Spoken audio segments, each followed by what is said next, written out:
نحمده ونصلي على رسوله الكريم اما بعد فاعوذ بالله من الشیطان الرجیم بسم اللہ الرحمن الرحیم۔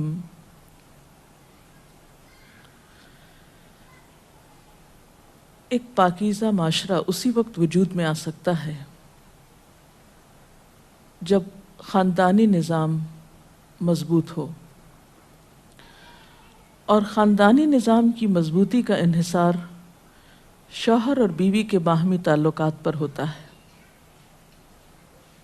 دونوں کے درمیان جب تک باہم موافقت نہ ہو، دونوں ایک دوسرے کے حقوق کا خیال نہ رکھیں، اس وقت تک خاندان کے اندر خوشی، راحت، سکون پیدا نہیں ہو سکتا۔ تو آئیے ہم دیکھتے ہیں کہ اسلام شوہر اور بیوی کو ایک دوسرے کے حقوق کی ادائیگی کے لیے کیا حکم دیتا ہے۔ سب سے پہلے شوہر کی ذمہ داریوں پہ بات کریں گے اور عورت کے حقوق پر۔ قرآن پاک میں اللہ سبحانہ وتعالی نے شوہر اور بیوی دونوں کو ایک دوسرے کا لباس بتایا ہے۔ ارشاد باری تعالیٰ ہے، ہن لباس لکم وانتم لباس لہن، وہ تمہارا لباس ہیں اور تم ان کا لباس ہو۔ اور لباس انسان کے لیے حفاظت، زیب و زینت اور سکون کا باعث ہوتا ہے۔ انسان اپنے لباس سے پہچانا جاتا ہے، انسان اپنے لباس کی کیئر کرتا ہے، اس کی حفاظت کرتا ہے، نگہداشت کرتا ہے، اس کے بارے میں کانشیس ہوتا ہے، اس سے غافل نہیں ہوتا، کیونکہ وہ اس کی شخصیت کو خوبصورت بناتا ہے، اور اگر لباس اچھا نہیں تو شخصیت داغدار ہو جاتی ہے۔ تو جس طرح لباس اور جسم کا باہم تعلق ہے، ایک مضبوط تعلق، قریبی تعلق، اسی طرح شوہر اور بیوی کا بھی باہم ایک مضبوط قریبی تعلق ہوتا ہے۔ اس لیے دونوں جب تک ایک دوسرے کے حقوق ادا نہ کریں، دونوں ایک دوسرے کا خیال نہ رکھیں، تو کوئی بھی خوشگوار خاندان جنم نہیں لے سکتا۔ تو آئیے دیکھتے ہیں کہ اس سلسلے میں اسلام کی تعلیمات کیا ہیں۔ سب سے پہلے شوہر کو یہ تلقین کی گئی کہ وہ بیوی کے ساتھ اچھا سلوک کرے۔ قرآن پاک میں اللہ تعالیٰ فرماتے ہیں، وَعَاشِرُوهُنَّ بِالْمَعْرُوفِ، اور ان عورتوں کے ساتھ معروف طریقے سے، بھلے طریقے سے زندگی بسر کرو۔ حجۃ الوداع کے موقع پر نبی صلی اللہ علیہ وسلم نے مردوں کو تلقین کرتے ہوئے فرمایا، لوگو سنو، عورتوں کے ساتھ اچھے سلوک سے پیش آؤ، کیونکہ وہ تمہارے پاس قیدیوں کی طرح ہیں۔ تمہیں ان کے ساتھ سختی کرنے کا کوئی حق نہیں سوائے اس صورت کے جب ان کی طرف سے کھلی ہوئی نافرمانی سامنے آئے۔ اسی طرح آپ نے اپنے اس خطبے میں یہ بھی فرمایا کہ دیکھو سنو، تمہارے کچھ حقوق تمہاری بیویوں پر ہیں، اور تمہاری بیویوں کے کچھ حقوق تم پر ہیں۔ تمہارا حق ان پر یہ ہے کہ وہ تمہارے بستروں کو ان لوگوں سے نہ روندوائیں جن کو تم ناپسند کرتے ہو، اور تمہارے گھروں میں ایسے لوگوں کو نہ آنے دیں جن کا آنا تمہیں ناگوار ہو، اور سنو، ان کا تم پر یہ حق ہے کہ تم انہیں اچھا کھلاؤ اور اچھا پہناؤ۔ اسی طرح اسلام شوہر کو یہ حکم بھی دیتا ہے کہ وہ بیوی کے ساتھ خوش گمان رہے۔ اور اگر دیکھا جائے تو انسانی گمان اور انسانی سوچ انسان کے عمل کی بنیاد بنتی ہے۔ آپ کسی کے ساتھ بھی اچھا سلوک اسی وقت کر سکتے ہیں جب آپ اس کے بارے میں حسن ظن رکھتے ہوں، اس کے بارے میں اچھی سوچ رکھتے ہوں، اس کے لیے برا نہ چاہتے ہوں۔ اسی لیے ہم دیکھتے ہیں کہ قرآن پاک میں اللہ سبحانہ وتعالیٰ تنقین فرماتے ہیں کہ فَإِن كَرِهْتُمُوهُنَّ فَعَسَىٰ أَن تَكْرَهُوا شَيْئًا وَيَجْعَلَ اللَّهُ فِيهِ خَيْرًا كَثِيرًا، کہ اگر وہ تمہیں کسی وجہ سے ناپسند بھی ہوں تو ہو سکتا ہے کہ ایک چیز تمہیں پسند نہ ہو، مگر اللہ تعالیٰ نے اسی میں تمہارے لیے بہت کچھ بھلائی بنا رکھی ہو۔ اس مفہوم کو آپ صلی اللہ علیہ وسلم نے ایک حدیث میں یوں بیان کیا ہے کہ کوئی مومن اپنی مومنہ بیوی سے نفرت نہ کرے، اگر بیوی کی کوئی عادت اس کو پسند نہیں تو ہو سکتا ہے کوئی دوسری خصلت اس کو پسند آ جائے۔ اسی طرح بیوی کے ساتھ عفو درگزر کی روش اختیار کرنے کا بھی حکم دیا گیا ہے، کیونکہ گھر میں 100 معاملات ایسے ہو سکتے ہیں جن میں دونوں کو ایک دوسرے سے اختلاف ہو، یا ایک دوسرے کی کوئی بات ناپسند ہو، یا ایک دوسرے کی طرف سے کچھ زیادتی ہو۔ تو ایسی صورت میں جب تک معاف کرنے کی روش پر عمل نہ کیا جائے بہتری نہیں ہو سکتی، کیونکہ انسان تو خطا کا پتلا ہے، غلطی تو اس سے ہوگی۔ اس لیے قرآن پاک میں خاص طور پر اہل ایمان کو حکم ہے، یا ایھا الذین آمنوا ان من ازواجکم و اولادکم عدوا لکم، اے لوگو جو ایمان لائے ہو، تمہاری بعض بیویاں اور اولاد تمہارے دشمن ہو سکتے ہیں، فاحذروہم، ان سے محتاط رہو، وَإِن تَعْفُوا وَتَصْفَحُوا وَتَغْفِرُوا فَإِنَّ اللَّهَ غَفُورٌ رَحِيمٌ، پھر اگر تم معاف کر دو، بخش دو، عفو درگزر سے کام لو، تو بے شک اللہ تعالیٰ بھی غفور الرحیم ہے۔ معاف کرنے کے لیے یہاں پر 3 الفاظ ایک جگہ پر استعمال ہوئے ہیں، تعفو، تصفحو، تغفرو۔ اس سے آپ اندازہ لگا سکتے ہیں کہ کس قدر تاکید ہے معاف کرنے کی، اور ایک اچھا گھرانہ معاف کیے بغیر ایک دوسرے کو وجود میں آ ہی نہیں سکتا۔ نبی صلی اللہ علیہ وسلم نے خاص طور پر عورت کے ساتھ اچھے سلوک کی تلقین کرتے ہوئے فرمایا، عورتوں کے ساتھ اچھا سلوک کرو، عورت پسلی سے پیدا کی گئی ہے، اور پسلیوں میں سب سے زیادہ اوپر کا حصہ ٹیڑھا ہے، اس کو سیدھا کرو گے تو ٹوٹ جائے گی، چھوڑ دو گے تو ٹیڑھی رہے گی، بس عورتوں کے ساتھ اچھا سلوک کرو۔ بعض اوقات یہ سمجھا جاتا ہے کہ اس میں شاید عورتوں کی توہین کی گئی، نہیں، اس میں عورت کی فطرت کو بتایا گیا ہے کہ اس کے اندر ایک خاص طرح کے جذبات اللہ تعالیٰ نے پیدا کیے ہیں۔ مرد عموماً زیادہ عقل سے کام لیتے ہیں جبکہ عورت جذبات سے کام لیتی ہے، تو مرد اپنی سوچ کے مطابق عورت سے معاملہ نہ کرے، بلکہ عورت کی پوزیشن کو دیکھتے ہوئے، اس کے جذبات کو دیکھتے ہوئے اس سے معاملہ کرے اور حسن سلوک کرے، تو خاندانی زندگی زیادہ خوشگوار ہو سکتی ہے۔ پھر اسی طرح بیوی کے ساتھ خوش اخلاقی کا برتاؤ کرنے کا حکم دیا گیا۔ آپ صلی اللہ علیہ وسلم نے فرمایا، کامل ایمان والے مومن وہ ہیں جو اپنے اخلاق میں سب سے اچھے ہیں، اور تم میں سب سے اچھے لوگ وہ ہیں جو اپنی بیویوں کے حق میں سب سے اچھے ہیں۔ ہمارے ہاں تو اس شخص کو زن مرید کہا جاتا ہے جو بیوی کے ساتھ اچھا سلوک کرتا ہو، حالانکہ اللہ کے رسول صلی اللہ علیہ وسلم کے نزدیک سب سے اچھا مومن وہ ہے جو بیوی کے حق میں خوش اخلاقی برتتا ہے۔ یعنی کسی انسان کی خوش اخلاقی کا ثبوت اس سے نہیں دیا جائے گا کہ وہ اپنے گھر سے باہر کس کے ساتھ کیسا ہے، بلکہ یہ دیکھا جائے گا کہ وہ گھر کے اندر کیسا سلوک کر رہا ہے اپنے قریب ترین انسان کے ساتھ۔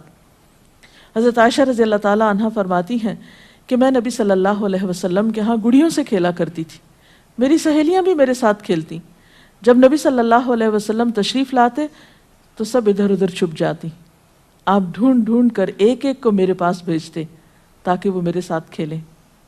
اس سے آپ اندازہ لگا سکتے ہیں کہ آپ صلی اللہ علیہ وسلم کا اپنے ازواج مطہرات کے ساتھ کیسا سلوک تھا، کیسا معاملہ تھا، اور وہ ان کے جذبات کا کس قدر خیال رکھتے تھے۔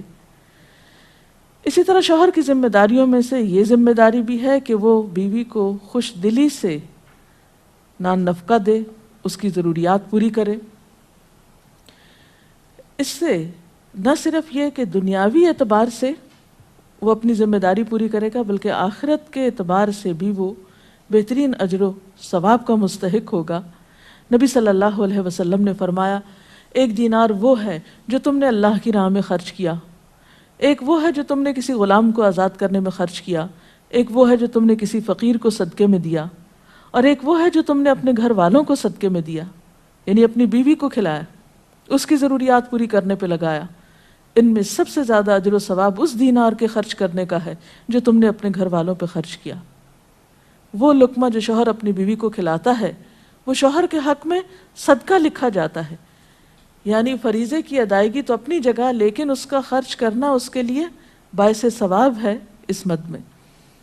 پھر اسی طرح بیوی بچوں کی دینی تعلیم و تربیت یہ بھی شوہر کی ذمہ داری. قرآن پاک میں اللہ تعالیٰ فرماتے ہیں یا ایھا الذین آمنوا قوا انفسکم واہلیکم نارا، اے لوگو جو ایمان لائے ہو اپنے آپ کو اور اپنے گھر والوں کو آگ سے بچاؤ.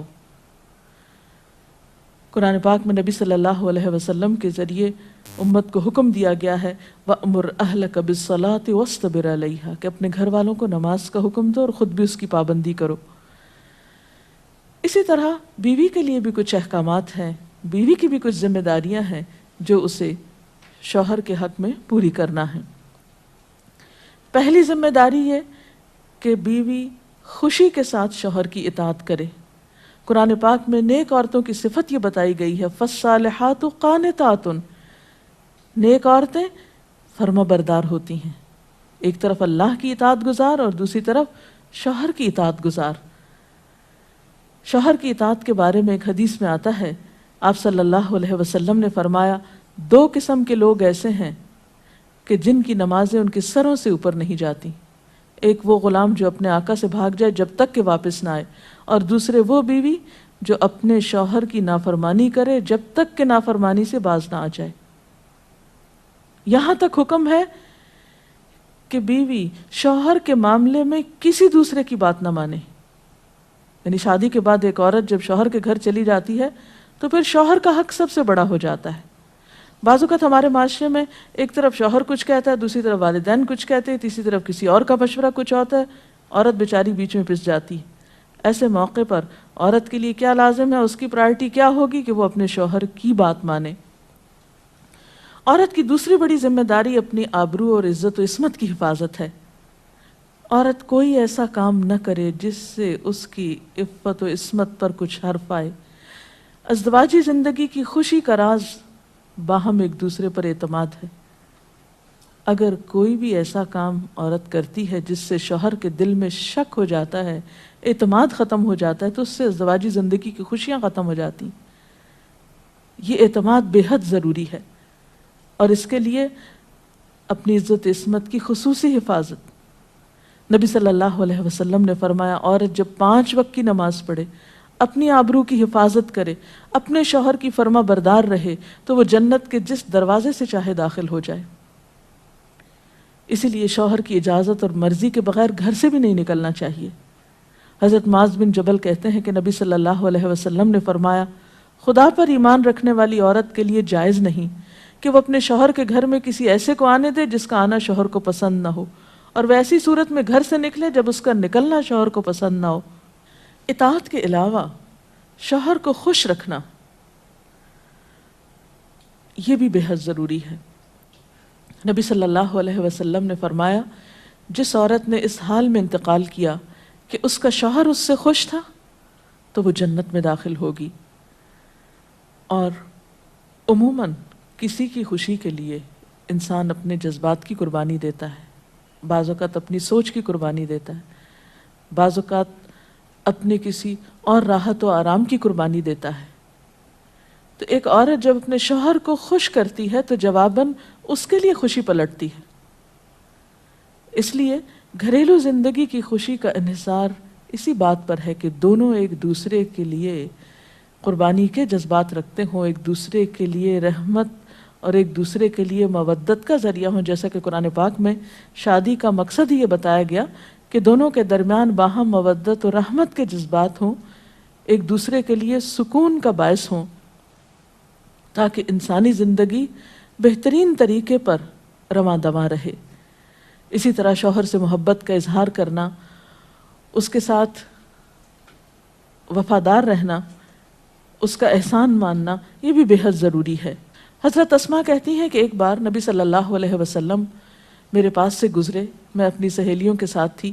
آپ نے ہمیں سلام کیا اور ارشاد فرمایا تم پر جن کا احسان ہے ان کی ناشکری سے بچو. تم میں سے ایک اپنے ماں باپ کے گھر کافی دنوں تک بن بیاہی بیٹھی رہتی ہے، پھر اللہ تعالیٰ اس کو شوہر عطا کرتا ہے، اولاد دیتا ہے، اور ان سارے احسانات کے باوجود اگر کبھی کسی بات پہ شوہر سے ناراض ہوتی ہے تو کہہ اٹھتی ہے میں نے تو کبھی تمہاری طرف سے کوئی بھلائی دیکھی ہی نہیں. تو یہ جملہ ناشکری کا جملہ ہے جو عورت کو نہیں بولنا چاہیے.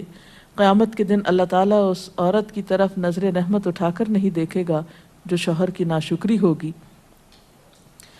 اور آخری بات یہ کہ عورت کے اوپر لازم ہے کہ وہ اپنے گھر بار، مال و اسباب اور اپنی ذمہ داریوں میں شوہر کی مددگار رہے، شوہر کی وفادار رہے۔ آپ صلی اللہ علیہ وسلم نے فرمایا قریش کی عورتیں کتنی اچھی عورتیں ہیں جو بچوں پہ بہت مہربان اور شوہر کے گھر بار کی حفاظت کرنے والی ہیں۔ آپ صلی اللہ علیہ وسلم نے ایک اچھی عورت کی خوبیاں بیان کرتے ہوئے فرمایا مومن کے لیے خوف خدا کے بعد سب سے مفید اور باعث خیر نعمت نیک بیوی ہے۔ اور نیک بیوی کون؟ جب وہ شوہر اسے کسی کام کے لیے کہے تو خوشی سے کر دے، جب اس پہ نگاہ ڈالے تو اسے خوش کر دے، جب اس کے بھروسے پہ قسم کھائے تو وہ اس کی قسم پوری کر دے، جب وہ کہیں چلا جائے تو اس کے پیچھے اپنی عزت و آبرو کی حفاظت کرے، اور شوہر کے مال و اسباب کی اور ان سب چیزوں کی نگرانی میں شوہر کی خیر خواہ اور وفادار رہے، اور اس کے ساتھ ساتھ اپنی صفائی، زیبائش اور سلیقہ مندی کا بھی ثبوت دے۔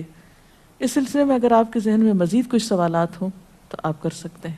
اگر والدین اور شوہر دونوں میں سے کسی ایک کی بات ماننے کا جیسے وقت ہو تو پھر کس کی بات پہلے مانی جائے گی؟ شادی کے بعد شوہر کی بات ماننا زیادہ ضروری ہے بنسبت کسی اور کے، کیونکہ واضح طور پر آتا ہے کہ عورت شوہر کے معاملے میں کسی دوسرے کی بات نہ مانے۔ اگر شوہر کوئی ایسا حکم دے جو کہ شریعت کے خلاف ہو تو کیا اس کا حکم ماننا چاہیے؟ شریعت دین کے خلاف؟ یہ تو ایک اصول ہے، لا طاعت لمخلوق فی معصیت الخالق، کہ کسی مخلوق کی یعنی کسی انسان کی اطاعت جائز ہی نہیں جہاں اللہ کی نافرمانی ہو رہی ہو۔ یہ تو ایک واضح اور طے شدہ بات ہے، اس لیے جہاں اطاعت کی بات ہوگی وہ معروف میں ہوگی، نیکی اور بھلائی کے کاموں میں ہوگی، شر میں اور برائی میں نہیں ہوگی۔ اگر کسی کا شوہر ناراض اس کا انتقال ہو جائے، وہ ناراض ہو اس کا انتقال ہو جائے، ایسی بیوی کیا کرے؟ بعد میں شوہر کے لیے دعا مغفرت کرے، اس کی طرف سے صدقہ خیرات کرے تو انشاءاللہ اللہ تعالیٰ معاف کرنے والا ہے۔ ڈاکٹر صاحبہ، اگر ایک پارٹنر اپنے حقوق، اپنے فرائض پورے کرتا ہے لیکن دوسرا جو ہے وہ نہیں کر رہا، تو اس صورت میں پھر کیا رویہ ہونا چاہیے؟ اس میں یہ ہے کہ حسن سلوک کے ساتھ دوسرے شخص کو توجہ دلانی چاہیے کہ وہ اپنے حقوق پورے کرے، کیونکہ تالی دونوں ہاتھوں سے بجتی ہے۔ ایک شخص کب تک اچھا سلوک کر سکتا ہے اگر دوسری طرف سے اچھا سلوک نہ ہو؟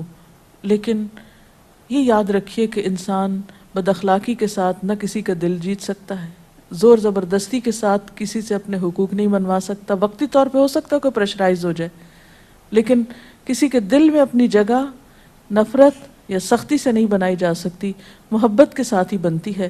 اس لیے صبر سے کام لینا چاہیے، اس معاملے میں جلد بازی نہیں کرنی چاہیے، اور دوسرے کو اپنے اخلاق کے ساتھ درست کرنے کی کوشش کرنی چاہیے، کیونکہ شوہر اور بیوی کا باہم تعلق جو ہے وہ بنیادی طور پر ہے ہی محبت کا تعلق۔ اگر شوہر دینی تعلیم کو اہمیت نہیں دیتا لیکن بیوی اسے حاصل کرنا چاہتی ہے تو ایسے میں بیوی کو کیا کرنا چاہیے؟ اب دیکھیے کہ دین کی تعلیم تو یہی ہے کہ طلب العلم فریضۃ علی کل مسلم، علم حاصل کرنا ہر مسلمان پر فرض ہے۔ اس میں جیسے مرد کا حق ہے علم حاصل کرنے کا، ایسا ہی عورت کا بھی حق ہے، کیونکہ علم کے بغیر تو زندگی اندھیر ہے۔ نہ انسان دنیا میں صحیح طور پر زندگی بسر کرتا ہے اور آخرت میں بھی وہ کیسے حساب کتاب دے سکتا ہے جب اس کو پتہ ہی نہیں کہ اس کی ذمہ داریاں کیا ہیں، اسے کیا کرنا چاہیے اور کیا نہیں کرنا چاہیے۔ تو اس لیے اسلام نے ایسے معاملے میں عورت کو حق دیا ہے کہ وہ اپنا حق لے سکتی ہے، یعنی اگر شوہر نہیں بھی راضی تو وہ دینی علم حاصل کر سکتی ہے جس پر اس کی دنیا اور آخرت کی فلاح کا انحصار ہے۔ اگر شوہر دوسری شادی کرنا چاہے اور اپنی پہلی بیوی سے اجازت لینا کیا اس پہ فرض ہے؟ نہیں، فرض نہیں۔ السلام علیکم میڈم جو نان نفقے کا ذکر کیا ہے نا کہ ذمہ داری شوہر پہ ہے، تو وہ جی ہاں، کس حد تک ذمہ دار ہے، مطلب کہاں تک دے سکتا ہے؟ کوئی لمٹ ہے اس کی کہ اتنا کماتا ہے تو اتنا دے سکتا ہے؟ نہیں، اصل میں اس میں کوئی حساب کتاب تو نہیں کیا گیا، ہر ایک کو اس کی حیثیت کے مطابق دینا ہوتا ہے۔ جو وسعت والا ہے وہ زیادہ خرچ کرے گا، جو کم حیثیت والا ہے وہ اپنی حیثیت کے مطابق کرے گا، لیکن بنیادی ضروریات بیوی بچوں کی پورا کرنا شوہر کی ذمہ داری ہے، جس میں تعلیم، رہائش، خوراک، لباس، دوا، علاج، معالجہ، یہ سب شوہر کی ذمہ داری۔ ڈاکٹر صاحب آپ نے کہا کہ یہ باہم اعتماد کا رشتہ ہے میاں بیوی کا. میاں تو بیوی پہ اعتماد کرتا ہے، اگر بیوی کو اس پہ نہیں اعتماد ہے کہ وہ کچھ چھپاتا ہے یا کچھ نہیں بتاتا ہے تو بیوی کو کہاں تک اجازت ہے کہ وہ اس بات کو کریدے، اس سے پوچھے؟ میرا خیال ہے کہ بعض اوقات معاملات کریدنے سے اور زیادہ خراب ہوتے ہیں، اور بعض اوقات انسان بلا وجہ کسی وہم کا شکار ہوتا ہے، شیطان وسوسے ڈالتا ہے اور انسان کو غمگین اور پریشان رکھتا ہے۔ تو اس میں یہ ہے کہ انسان کو تجسس کرنے سے منع کیا گیا ہے، کیونکہ اس سے حاصل کچھ نہیں ہوتا، اور انسان کے ظاہر پر ہی معاملہ کرنا چاہیے اس سے۔ اس کے ساتھ ہی آج کے پروگرام کا وقت ختم ہوتا ہے، اب اجازت چاہتے ہیں۔ السلام علیکم ورحمۃ اللہ وبرکاتہ۔